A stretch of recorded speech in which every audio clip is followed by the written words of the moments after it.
우리 함께 봉독하겠습니다. 시작.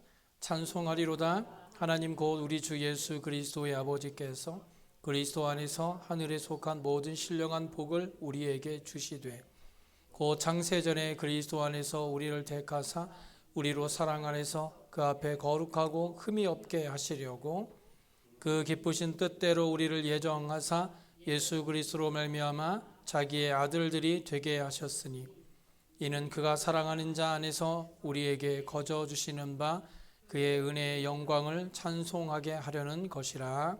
아멘. 잠시 기도하겠습니다. 하나님의 귀한 말씀을 대할 때 성령께서 오셔서 하나님의 은혜와 성령이 충만한 시간 되게 하여 주옵소서. 부어주실 은혜를 기대하오며 예수님의 이름으로 기도하옵나이다.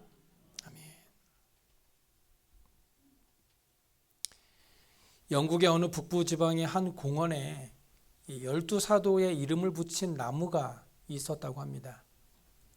12명의 제자의 이름을 붙였으니까 당연히 예수님을 배반했던 가룟 유다의 이름도 있었겠죠. 그런데 사람들은 공원을 지나갈 때 이 가룟 유다라는 이름을 붙인 나무 앞을 지나갈 때마다 욕을 했다고 합니다. 그 나무는 어떻게 됐을까요? 맞습니다. 그 나무는 얼마 가지 않아 죽고 말았다고 합니다. 사실 나무는 아무런 죄가 없었지만 그 이름을 가룟 유다로 지어 놓았더니 그 앞을 지나가는 사람마다 나무를 향해서 욕을 하니까 나무가 죽고 만 것입니다. 그래서 심을 때는 12그루를 심었는데 지금은 11그루만 남아 있다고 합니다. 우리가 무심코 내뱉은 말 한마디가 그 말을 듣는 사람을 살리기도 하고 죽이기도 합니다. 그래서 우리는 될 수 있는 대로 축복의 말을 해야 합니다. 누가복음 6장 38절에 주라 그리하면 너희에게 줄 것이니 곧 후히 되어 누르고 흔들어 넘치도록 하여 너희에게 안겨주리라는 말씀과 같이 우리가 축복의 말을 자주 하면 그 축복은 다시 자신에게로 돌아오게 될 것입니다. 그렇기 때문에 우리가 미워하는 그 사람을 위해서도 축복의 말을 해야 합니다. 혹시라도 저주의 말이나 생각을 하게 되면 그것 또한 자신에게로 돌아오게 된다는 것을 잊어서는 안 됩니다. 오늘 본문의 말씀은 복에 관한 말씀입니다. 예수 믿고 구원받은 사람은 모두가 복받은 사람들입니다. 믿으십니까? 그러니까 이렇게 하나님 앞에서 예배하는 저와 여러분은 이미 복받은 사람들입니다. 특별히 오늘 본문 3절을 보세요. 찬송하리로다. 하나님 곧 우리 주 예수 그리스도의 아버지께서 그리스도 안에서 하늘에 속한 모든 신령한 복을 우리에게 주셨다고 말씀하고 있습니다. 여기 보시면 하나님은 우리에게 하늘에 속한 모든 신령한 복을 이미 우리에게 주셨다라고 말씀하고 있는데도 우리가 살아가고 있는 신앙생활의 모습이 실패와 연약함과 좌절로만 가득하다면 분명 문제가 있다는 것이 틀림없습니다. 사도 바울이 이 에베소서를 쓰면서 에베소서 전체를 통해서 강조하고 있는 것은 모든 것들은 하늘에 속한 것이고 신령한 것이라는 거예요. 그래서 모든 것들은 하늘에 속한 것이고 신령한 것이라는 것을 떠나서는 도저히 성경을 이해할 수 없다는 것입니다. 그리고 그것은 우리가 성도가 된 이상 신앙생활을 하는 매일매일의 삶에서 우리의 삶의 영적이고 하늘에 속해 있으며 하나님이 요구하시는 영원한 약속을 바라본다는 이 시각에서 점검되지 않는 한 우리는 절대로 하늘의 신령한 복을 누릴 수 없다는 것입니다. 저도 기도를 하다가 문득 드는 생각은 내가 너무 달라고만 하고 있나? 라는 생각을 하게 됩니다. 저를 포함해서 거의 모든 성도들이 하는 기도를 잘 들어보면 주시옵소서라는 기도가 대부분이에요. 이것도 주시고 저것도 주시고 그것도 주시옵소서라고 하는 것이 우리의 기도 아닙니까? 심지어 하나님의 일을 하기 위해서도 복도 주시고 능력도 주시라는 게 우리의 기도 아닙니까? 이렇게 달라는 기도를 거꾸로 생각해 보면 하나님이 우리에게 아직도 주지 않으신 것이 많다는 것인데, 오늘 본문의 말씀은 하나님께서 하늘에 속한 모든 신령한 복을 우리에게 이미 주셨다는 거예요. 그래서 우리에게 감사를 잊지 말라고 말씀합니다. 항상 기뻐하고 항상 감사하라, 범사에 감사하라고 말씀합니다. 우리가 기도하는 기도와는 정반대의 말씀을 하고 있죠. 베드로전서 2장 11절을 보면 사랑하는 자들아 거류민과 나그네 같은 너희를 권하노니 영혼을 거슬러 싸우는 육체의 정욕을 제어하라. 우리를 가리켜 거류민과 나그네라고 표현합니다. 즉 이 세상은 잠시 머물다 갈 곳이라는 거죠. 우리의 최종 목적지가 이 땅이 아니라는 겁니다. 우리는 하늘에 속한 사람들이고 그리고 거기에 속한 모든 것을 복으로 받은 사람들입니다. 그래서 우리에게는 부족한 것이 없습니다. 그런데 우리는 왜 늘 부족함을 느끼고 있는 것일까요? 우리가 부족함을 느끼는 이유에 대해서 오늘 본문은요, 이 세상을 최종 목표로 삼고 있기 때문이다 라고 말씀하고 있어요. 즉 우리에게 허락된 모든 신령한 복보다는 당장 내 손에 쥐어지는 지금 세상에서의 필요한 것이 더 급하다는 겁니다. 바로 이런 이 세상에서의 필요한 것들 때문에 우리는 하나님 앞으로 나아가 무릎 꿇고 기도하는 것 아닙니까? 달라고 주시옵소서 하는 거 아니에요? 잘 생각해 보면 우리가 간구하는 모든 것들이 하나님께서 계획하시고 우리에게 진짜 주시려고 하는 것과는 완전히 빗나가고 있습니다. 그러면서 우리는 늘 불평만 하면서 하나님은 내가 달라고 하는 것은 한 번도 준 적이 없다고 말합니다. 그래서 나는 감사할 거리가 없다고 말하죠. 무엇이 진정한 복이고 무엇을 우리가 목표로 해야 하는지를 놓쳐버리면 우리의 기도도 헛되고 우리의 신앙 생활도 헛된 수고가 될 수밖에 없습니다.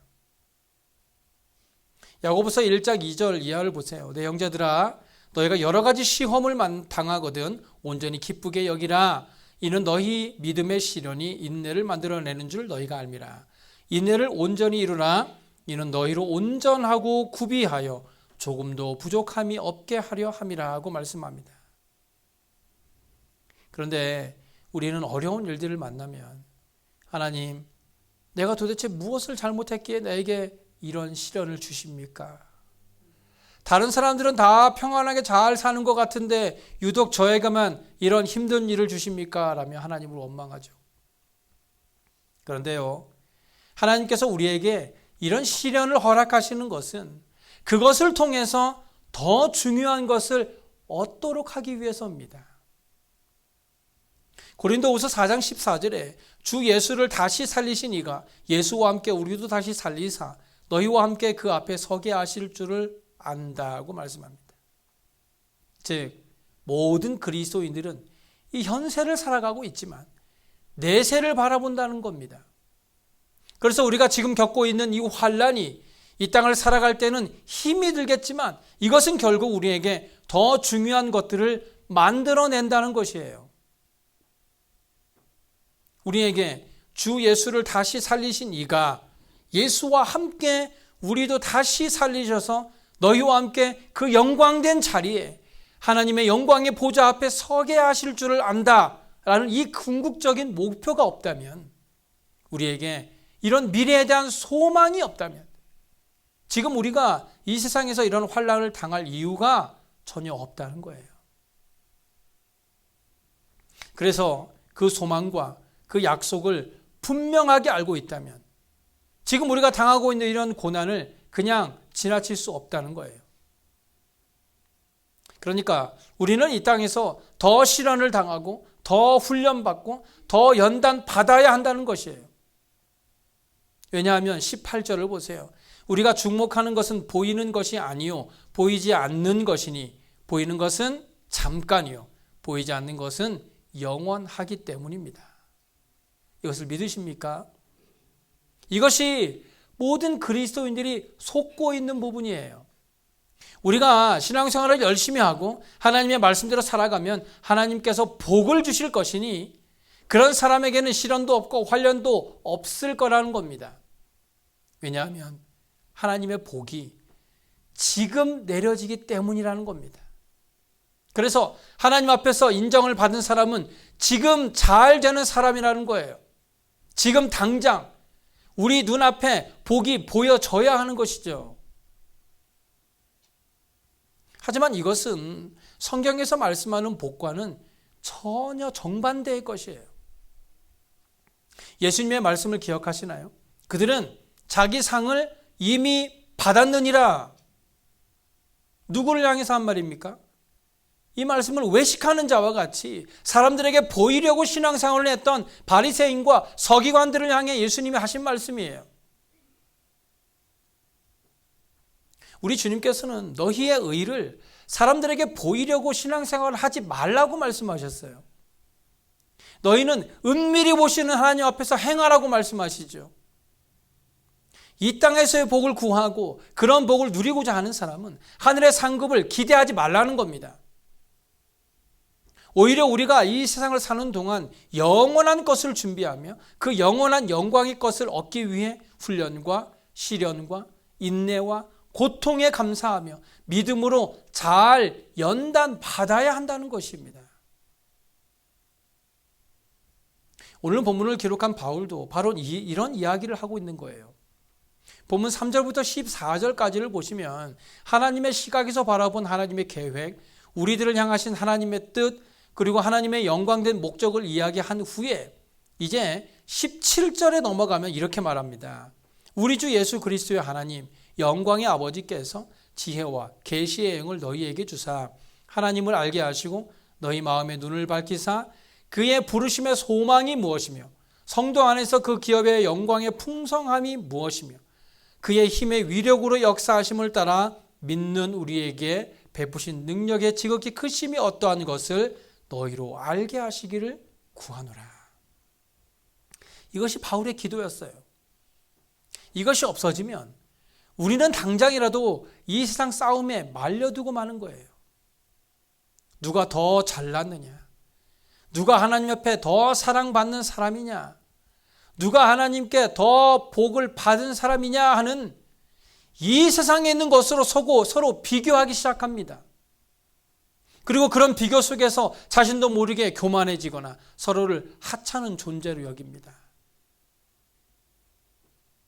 지금 우리가 살아가고 있는 이 세상은 우리가 영원히 거하는 곳이 아니죠. 이곳은 잠깐이면 우리 모두가 다 떠나고 말 곳입니다. 이 세상은요, 흑암 권세를 잡은 자들이 주도하고 있어요. 감히 예수님마저도 넘어뜨리려고 시험하지 않았습니까? 그만큼 이 세상은 악한 세력이 다스리고 있는 곳입니다. 우리는 그런 곳, 그런 한복판에 서 있는 겁니다. 그래서 우리는 그들의 영향을 받고 위협과 유혹 속에 내 자신 하나 지키는 것 자체가 어려운 삶을 살아가고 있는 거예요. 그런데 보세요. 우리는 악한 세력이 다스리고 있는 세상 속에 살아가고 있는 것이 현실이지만 그렇다고 해서 그런 죄악이 두드려 맞으며 살아가라라고 던져진 존재가 아닙니다. 우리는 비록 세상 속에 살고 있지만 그것이 우리의 최종 목적지가 아니라 영원한 목적지를 향해 가고 있고 그곳을 가는 동안 우리가 가진 것을 더 필요로 하는 많은 사람들에게 우리의 것을 나누어주며 그들과 함께 영원한 곳으로 가기 위해 세상으로 보냄을 받은 사람들이 바로 우리들입니다. 그래서 우리가 세상에 사로잡히면 내가 지는 것이고 그런 유혹과 시험 가운데서도 내가 내 길을 가면 그 일로 인해서 우리는 더 단단해지고 깊어지고 강해져서 하나님의 영광을 드러내는 참된 복을 누리는 사람들이 되는 것입니다. 그러니까 우리가 싸워야 하는 것은 이 악한 세력들인 것이지 지금 우리 옆에 있는 그 사람이 아닙니다. 우리는 지금 싸움의 상대를 잘못 보고 있는 거예요. 진짜 싸워야 하는 대상은 따로 있는데 자꾸만 세상적인 일로 인해서 함께 가야 하는 사람들과 힘겨루기를 하고 있는 것입니다. 우리의 싸움은 이 땅에 있지 않습니다. 우리 주님께서 베드로에게 약속한 것과 같이 음부의 권세가 교회를 흔들 수 없듯이 이 세상이 높음이나 깊음이나 다른 어떤 피조물이라도 우리를 우리 주 예수 그리스도와 예수 안에 있는 하나님의 사랑에서 끊을 수 없다라는 것입니다. 하나님의 사랑은 우리가 생각하는 것보다 훨씬 크고 훨씬 넓습니다. 하나님의 사랑을 인간의 사랑으로 너무 작게 생각하지 마세요. 세상은 이 세상이 전부이기 때문에 이 세상에서 양보할 수 없습니다. 명예도, 건강도, 돈도 절대로 양보할 수 없죠. 그러나 우리는 뭐든지 양보할 수 있습니다. 세상이 내 목숨을 빼앗으려고 해도 우리는 두렵지 않습니다. 왜냐하면 그만큼 우리는 천국에 빨리 갈 수 있기 때문이죠. 달라는 것도 다 줄 수 있습니다. 왜냐하면 빨리 다 줘야 빨리 천국 가니까요. 우리 주님은 우리를 기다리고 계십니다. 우리의 손에서 세상적인 것들을 놓아버리는 날 우리는 드디어 주님 앞에 서게 될 겁니다. 그렇다고 해서 빨리만 가는 것이 우리의 목적은 아니겠죠. 중요한 것은 영원한 것을 위해서 이 땅을 어떻게 살아가는가 하는 것입니다. 우리가 얼마나 모든 것을 가지고 있는가, 결국 우리가 이 세상에서의 유혹에 빠져서 세상 사람들과 똑같이 물질과 세상이 자존심이 싸움을 하고 있는 그 동안에 우리가 가진 것을 놓치고 만다는 거예요. 내가 진짜 손에 쥐어야 하는 것을 헷갈려 한다는 거예요. 내가 한 발 물러서면 내가 지는 것 같아서 자존심 상합니까? 그 사람 말대로 다 해주면 나만 바보가 되는 것 같아서 속상하세요? 우리에게 영원한 것이 있는데 이 땅에서의 그 작은 것 하나가 뭐가 그리 중요합니까? 우리에게 영원한 나라가 있고 하나님을 아버지라고 부르고 있는데 내 것 하나 양보하고 내어준다고 해서 우리의 영원한 것을 빼앗기나요? 우리는 예수 그리스도의 이름으로 무엇이든지 다 할 수 있습니다. 우리 주님께서는요, 내 이름으로 무엇이든지 내게 구하면 내가 행하리라고 약속해 주셨습니다. 우리가 예수 그리스도의 이름으로 기도하면 다 이루어 주신다는 약속입니다. 세상 사람들끼리라면 참지 않겠죠. 우리니까 참고 우리니까 용서하는 겁니다. 오른쪽 뺨을 맞고도 왼쪽 뺨을 갖다 대고 나를 욕하는 원수를 향하여 축복 기도를 해주고 악을 악으로 갚지 않고 아버지여 저들을 용서해 달라고 하는 것이 우리 그리스도인들 아닙니까? 그래서 우리가 세상 사람들과 다른 것이고 그래서 우리가 그들은 누리지 못하는 축복을 누리고 있는 것 아닙니까? 욥이 고난을 당하는 동안에 그의 세 친구가 와서 욥을 괴롭게 합니다. 다 네가 잘못해서 일어난 것이라는 거죠. 그런데 나중에 하나님의 판결이 내려지는데 다 욥이 옳았다는 겁니다. 그래서 욥의 세 친구를 꾸짖은 다음에 욥이 너희를 위해 중보 기도를 해야 나도 너희를 용서하겠다고 하십니다. 우리가 아니면 이 세상은 용서받지 못합니다. 우리가 모든 것을 가진 사람들이에요. 그런데도 우리는 자꾸만 세상 사람들처럼 아무것도 가지지 못한 사람들처럼 하나라도 더 갖지 못해서 안달입니다. 본문 3절을 다시 보실까요? 찬송하리로다. 하나님 곧 우리 주 예수 그리스도의 아버지께서 그리스도 안에서 하늘에 속한 모든 신령한 복을 우리에게 주시되. 하나님이 모든 신령한 복을 어떻게 주십니까? 그리스도 안에서. 그리스도 안에서. 성경에서는 항상 그리스도 안에서라는 말이 따라오죠. 왜냐하면 그리스도, 예수 그리스도라는 말이 등장하면 십자가가 나오게 되는데 그렇다면 십자가 속에는 뭐가 있는가? 우리가 누구인가 하는 문제가 언제나 따라옵니다. 십자가는 예수님이 우리 때문에 흘린 피가 적셔진 십자가입니다. 이 십자가에는 우리가 어떻게 영적인 문제에 본능적으로 무지한 자인가 하는 것이 적나라하게 드러나는 게 십자가예요. 예수 믿고 성도가 된 후에도 인간들은 본성적으로 십자가를 놓칩니다. 우리의 신앙생활에서 자꾸만 길을 잘못 드는 이유는 붙들고 있던 십자가를 놓치기 때문에 그렇습니다. 성도는 주일날 하나님 앞에 나와 예배를 드립니다. 주중에는 말씀으로 시작하는 하루를 통해 매일 말씀을 묵상하죠. 예수님의 이름으로 기도도 합니다. 그런데 문제는 그의 손에 십자가가 없다는 것입니다. 십자가를 놓쳤습니다. 그러다 보니까 하나님께 어떤 큰 능력만을 구하고 내가 원하는 것을 주시옵소서라는 기도만 하게 되는 거예요. 십자가를 붙들지 않으니까 그가 구하는 모든 것들이 다 이 세상 것들이고 그런 세상의 정욕을 위해 사용하려고 하나님의 능력만 끌어다 쓰려고 하는 것이에요. 이런 모습이 바로 예수 그리스도 안에서가 없기 때문입니다. 예수 그리스도 안에서라는 기초와 뿌리를 내 손에서 놓아버리면 인간은 금방 하나님마저도 자기의 종처럼 부려먹으려고 합니다. 그래서 오직 불평만 하죠.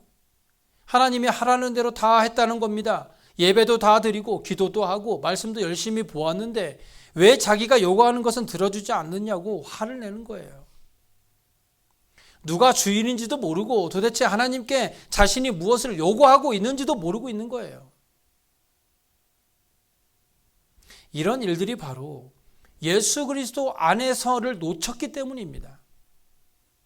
골로새서 2장 6절과 7절에 사도 바울이 이렇게 얘기를 해요.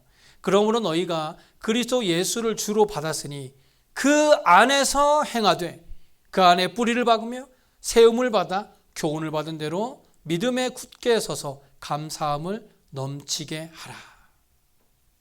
그 안에 우리의 모든 것이 다 있습니다. 우리의 삶에서 예수 그리스도를 놓아버리면 우리의 모든 것은 무너지고 맙니다.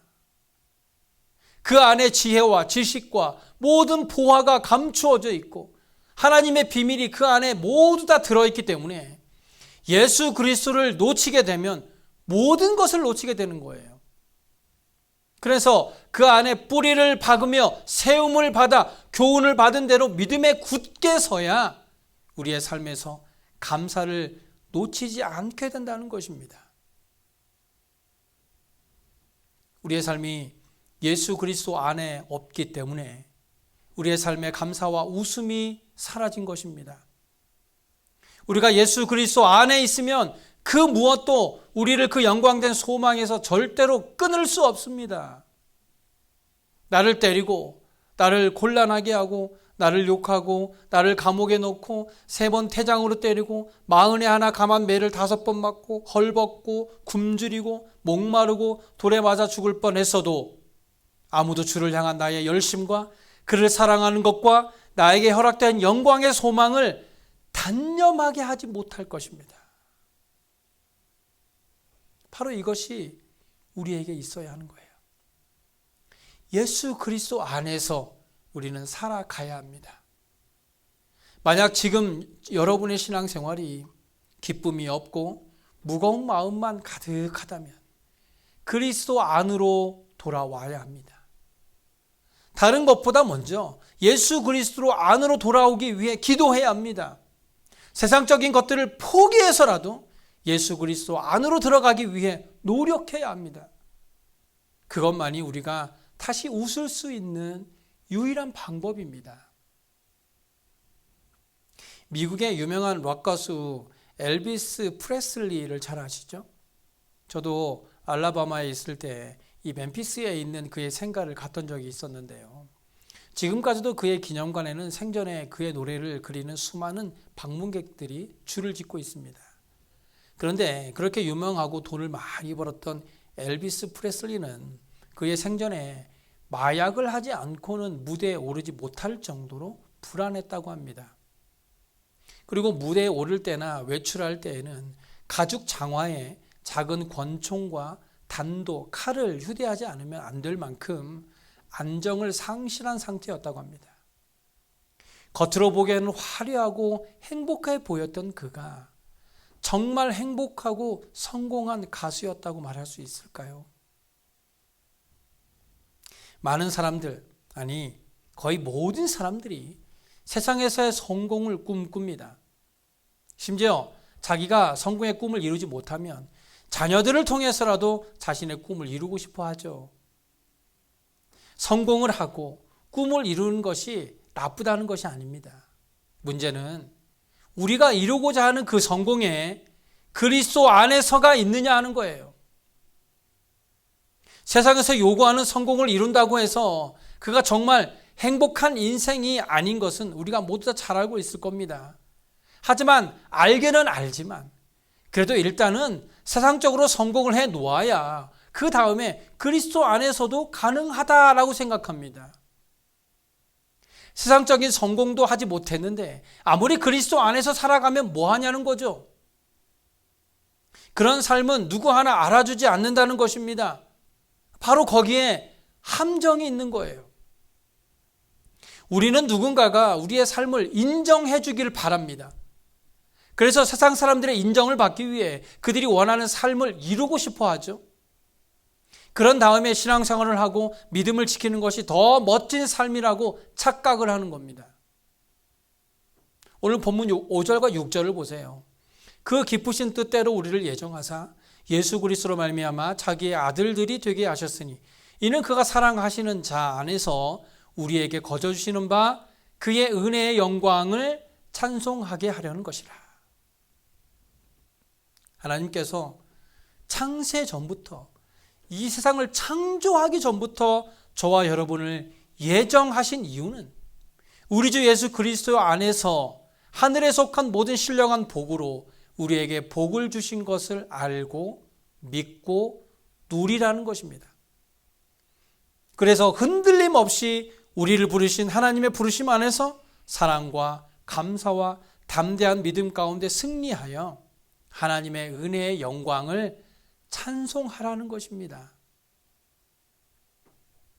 그러므로 저와 여러분은 이미 하나님의 신령한 복을 받은 자로서 예수 그리스도 안에서 모든 것을 할 수 있다는 믿음을 가지고 현재의 삶에 감사하고 앞으로 부어주실 은혜를 기대하며 우리의 삶을 통해서 하나님의 은혜의 영광과 찬송이 모든 이웃들과 온 세상에 크게 울려 퍼지는 저와 여러분의 삶이 되시길 간절히 소원합니다. 기도하겠습니다.